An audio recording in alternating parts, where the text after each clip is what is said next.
ஒரு இது சர்வ் பண்ணிவிடுவோம். அந்த டேபிளுக்கு இன்சார்ஜ் இருப்பாங்க. ஒவ்வொரு டேபிள்லையுமே ஒவ்வொரு இன்சார்ஜ் இருப்பாங்க. 9 பேருக்கு ஒரு இன்சார்ஜ் இருப்பாங்க. நீங்கள் சாப்பிட்டு முடிச்சிட்டிங்கன்னா அவங்களே செகண்ட் பவுல் வந்து கொடுப்பாங்க. அந்த இது நோட் பண்ணி அதோட இன்சார்ஜ் வந்து நோட் பண்ணி வச்சுக்குவாரு.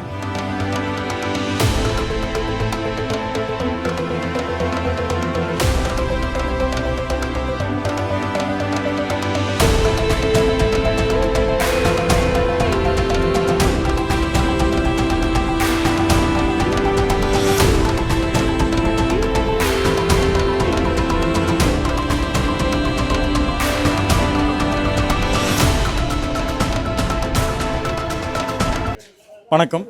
நம்ம பார்த்தீங்கன்னா நாமக்கல்லில் வந்து காலித் பிரியாணின்னு சொல்லிட்டு மல்டி குசின் ரெஸ்டாரண்ட் ரன் பண்ணிட்டு இருக்கோங்க. நம்ம பார்த்தீங்கன்னா ஆண்டுதோறும் வந்து பிரியாணிக்கு ஒரு விழிப்புணர்வு ஏற்படுத்தும் விதமாக வந்து பிரியாணி காம்படிஷன் வந்து நடத்திட்டு இருக்கோங்க. இதே போன வருஷம் பார்த்தீங்கன்னா 50 மெம்பர்ஸ் வந்து கலந்துக்கிட்டாங்க. இந்த வருஷமும் நடத்தியிருக்கோம். இந்த வருஷமும் பார்த்தீங்கன்னா 55 மெம்பர்ஸ் கலந்துக்கிட்டாங்க. அதோட பெண்களோட காம்படிஷனில் பார்ட்டிசிபேட் பண்ணுற பெண்களோட இது வந்து அதிகமாக இருக்குங்க இந்த டைம். போன டைமை காட்டிலும் இந்த டைம் வந்து பெண்களும் ஆர்வமாக வந்து கலந்துக்கிட்டாங்க. போன டைம் வந்து சரவணன் சொல்லிட்டு ஒரு நம்பர் வந்து வின் பண்ணியிருந்தாங்க. ப்ரைஸ் கொடுத்துருந்தோம். அதே போல் இந்த டைம் வந்து பிரபுன்னு சொல்லிட்டு ஒரு நம்பர் வின் பண்ணியிருக்கா. அப்படி அவருக்கு 5000 ரூபாய் ப்ரைஸ் கொடுத்துருக்குங்க.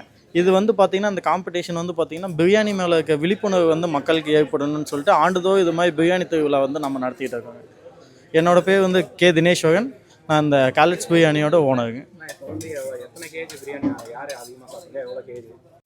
இப்போ அதிகமாக சாப்பிட்டதுன்னு பார்த்தீங்கன்னா 2.57 கிலோ சாப்பிட்ருக்கா. அப்படிங்க பிரபுன்னு சொல்லிட்டு ஒரு நம்பர் சாப்பிட்ருக்கா. அப்படிங்க போன வருஷம் காட்டிலும் இந்த வருஷம் வந்துட்டு அதிகமாக சாப்பிட்ருக்காங்க. போன வருஷம் வந்து சரவணன்ட்டு ஒரு நம்பர் வந்து வின் பண்ணாருங்க.